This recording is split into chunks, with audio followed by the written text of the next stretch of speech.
A very good morning to all the students of class 7. My name is Prerna and I'm your English teacher. And today, from your English book Skyline, we are going to be reading chapter number 5, which is a poem.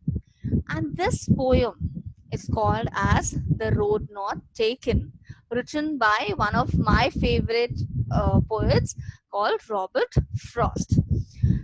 Tell me, how many of you have been confused in life? Oh, should I do this or should I go for the other option? Uh, let's take an example. Your school offers, apart from English and Hindi, they give you an option that either you can learn French or you can learn German, or you can learn Spanish, or maybe you can learn a regional language. So, how many of us have been confused regarding that? So sometimes in our life, we are very much confused about what decision to take or which option to pick up. So we have, let's say, option A and option B, but we are really confused that, what option am I supposed to pick up? And most of the times we are confused in decisions which we know are going to impact our entire life. The example that I gave you about choosing a language, of course it can impact your life because uh, you need to decide, how well can you use this language. So let's say you opt for French. So thinking about why you should take French, what is the scope of that particular language in future, or can you go for higher studies, how well is this language taught at university level in India, is there a post graduation available in this particular course. So at times we all are confused about what choice should we pick up, and how the choice that we pick up might, or rather how the choice we pick up will always impact our life, how certain decisions in our life will impact our life. So this poem, The Road Not Taken by Robert Frost, talks about how the poet is standing at crossroads and he's deciding which road to take. So let us start reading this poem. This is also your chapter number 5, and it is this poem, as I told you, is called as The Road Not Taken, which is written by Robert Frost. Let us start reading this poem. So first we'll read the entire poem and then we will understand the poem line by line. Two roads diverged in a yellow wood, and sorry I could not travel both. And be one traveler long I stood, and looked down far as I could, to where it bent in the undergrowth. Then took the other as just as fair, and having perhaps the better claim, because it was grassy and wanted wear. Though as for the passing there had warned them really about the same, and both that morning equally lay it in leaves no steps had trodden black. Oh, I kept the first for another day, yet knowing how way leads on to way. I doubted if I should ever come back. I shall be telling this with a sigh, somewhere ages and ages hence. Two roads diverged in a wood, and I took I took the one less traveled by, and that has made all the difference. And this poem is written by Robert Frost. So let us start reading this. Let us start understanding this poem line by line. Now, what is happening? This poet, he is standing in a forest. Yellow woods here refers to a forest here. Now you can see this person, this man is standing here, and so he has two roads. This is the first road, this is the second road, road A and B. So he's standing at crossroads and they are diverting. One is diverting in this direction, the other is diverting in this direction. And he's standing there confused that whether I should take this road or should I take this road. So he says two roads which were diverged in a yellow wood. So poet is saying I'm standing in a forest and there were two roads in front of me. And sorry I could not travel both. So the poet very well knows that he cannot take both the roads. He has to either walk on this road or on the other one. And be one traveler long I stood. So the poet is saying that I was standing there all alone. So I really didn't have anyone else whom I could consult, and whatever decision I take is going to be mine. I cannot tell someone that, oh, you told me to do this thing, that's why I did so.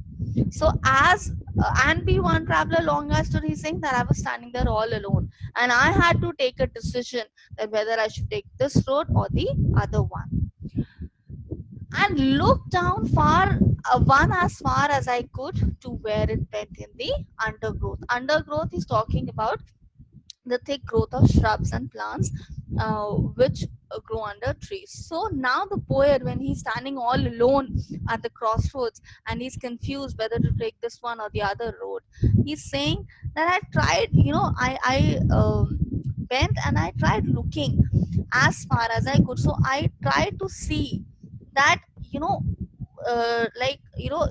the poet is saying that I tried to see that if I can see that what is at the end of this road, maybe then I can take a decision as to which road I should take.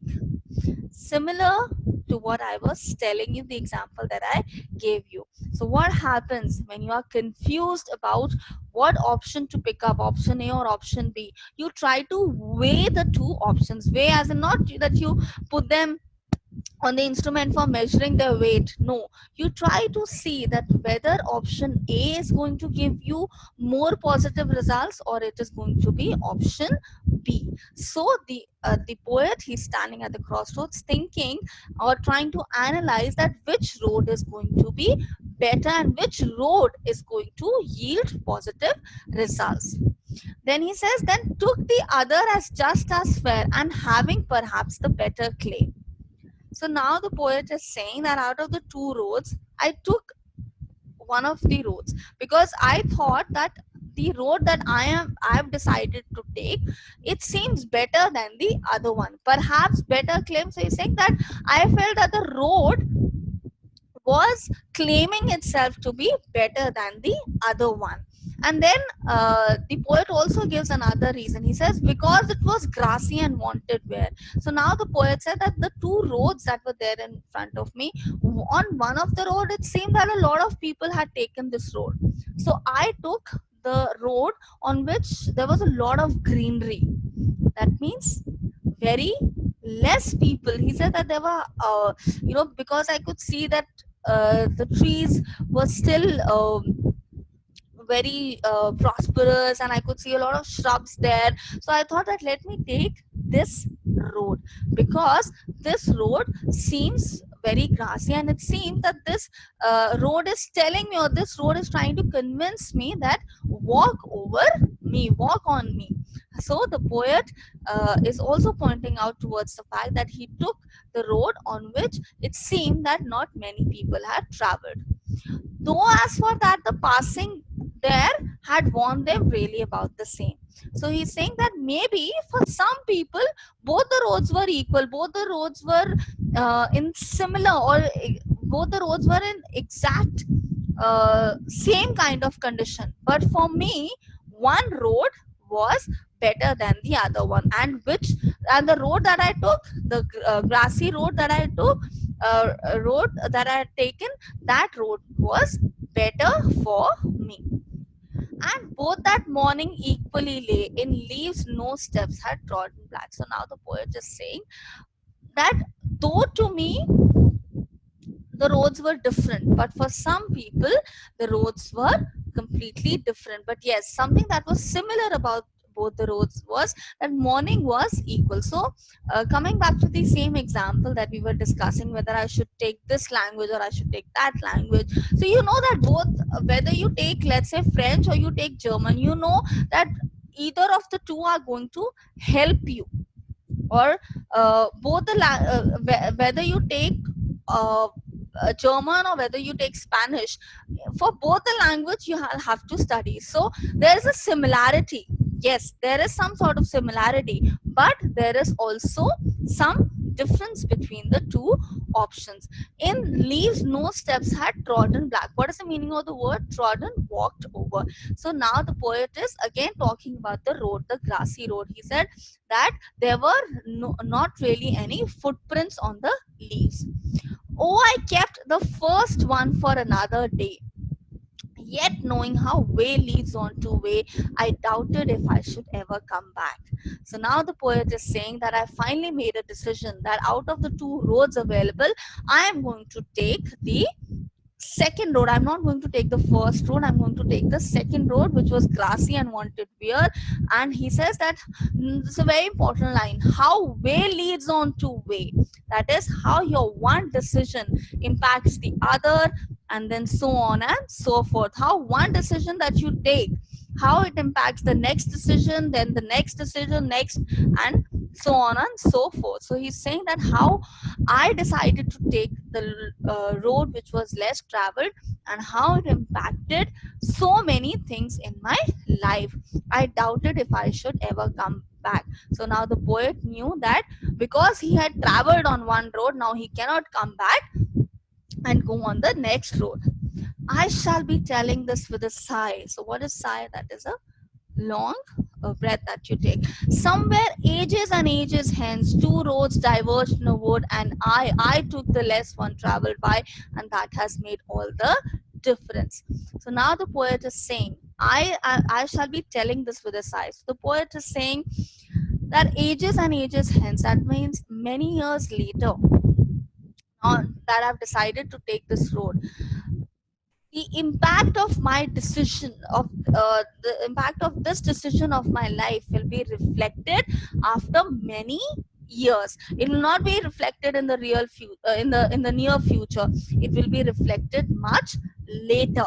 So the poet is now saying that I shall be telling with this with a sigh. Now the word sigh here could be used as a regret. It could be used as, being relaxed, that oh, thank god I did not take the uh, road which was traveled by a lot of people. So the poet is saying I shall be telling this with a sigh. Now the sigh could be as I told you, could be a regret or could be a sign of relief. Somewhere ages and ages hence, that means after many years. So he's saying that after many years I'll tell the people that there were two options in front of me, there were two roads in front of me, and I took the one less traveled by. That means I took a risky decision. I took a decision which was a little different from what people generally take. The poet is saying that I did not go I did not moved along with the people just like that. I took a risky decision. And he's saying, and that has made all the difference. And how my decision of going on the road which was less traveled by, how I decided to pick up a risky option, or maybe a different option, or an option which hardly any people would take, how I decided to take that as an option, and it has impacted my entire life. So just a quick recap of the poem. The poet, he's standing at crossroads. He doesn't know which road to take, road A or road B. So he decides that he's going to take the road which is less traveled by, and then he says that the impact of my decision will be reflected in my life after many years. Now in this poem, or through this poem, we are also going to talk about certain poetic devices. And what are poetic devices? Poetic devices are certain set of words that are used specifically to maybe to make the poem more beautiful or make the poem more meaningful. So we are going to talk about these poetic devices. Here we go. So these are the poetic devices. Now, so we'll start with the first poetic device, which is metaphor. So first, let me tell you what is metaphor. So metaphor is when you actually use uh, a set of words to denote something else. For example, if you take the example from this poem, he says two roads. Now here he doesn't mean literally that there were two roads. He's talking about the two choices, that is option A and option B that he had in front of him. I'll give you another example. If I say that this water is let's take or I'll give you another example. Let's say I say the table is wood. Just a random example I'm giving you. So maybe I'm trying to say that this is very hard or this is very rough. So I don't say the table is like so and so thing. I just say that this table is a particular thing. So in this poem, when the poet says two roads, he's not saying two roads were like choice in front of me. He's saying two roads diverged in a yellow wood. So that two roads, the word two roads is a metaphor here, because this word two roads is representing a choice. Then the next poetic device that you have is a simile. Simile means like something, as just as fair. So the poet is saying that the road was the road that I took was also fair, or was as fair as the other road. Simile, the one of the simplest way of locating simile as a poetic device in a poem is when you use when you see words like, as. So these are simile. Then you have personification. Personification as a poetic device comes from the word person. The simplest way to understand personification is when non-living things or maybe certain aspects of nature are said to do something which human beings can do, the activities or the actions that human beings perform. For example, if I say the tree cried, so can a tree cry? Have you ever seen a tree crying? No. So if you see any action that is being performed by a non-living thing, or maybe a thing which falls under nature, trees, rivers, mountains, and it says that it is performing an action which only human beings can do, that is called as personification. Another example, the sea ran fastly. So can a sea run? No, it cannot run. So this is example of personification. Talking about this poem, better claim. So can a road claim, oh, I am the best? Can a tree ever say that? No. It is human beings, it is us who say, oh, I am better than the other. So this is an example of personification when the poet is saying that it seemed that the road was claiming something. This is an example of personification. And then the last poetic device that you have is alliteration. You pick up alliteration from the poem when you have similar sounds, two words having similar sounds. For example, wanted wear. If you look at this, it says wanted wear. So war, the word sound, and wear, again the word sound. So this word wanted wear is an example of alliteration. And if you have ever asked a question related to alliteration, you how you answer is that you write the words, you write the complete words, and then you underline the alphabets which have that sound. What you can do is you can pick up more examples of the poetic devices that we have discussed. So we've discussed metaphor, we've discussed alliteration, we've discussed simile, and we've discussed personification. This poem has few other examples of these poetic devices. And always remember in one thing in your life, that yes, we all come across a situation when we do not know whether to take road A or to take road B. If you have family around, your teachers around, it's always better to consult them. If you are also like the poet, uh, a traveler who's standing all alone, just think about what would be the consequences of this particular decision. For example, if you're very angry on your friend and you want to probably hurt them, think about what will be the consequences.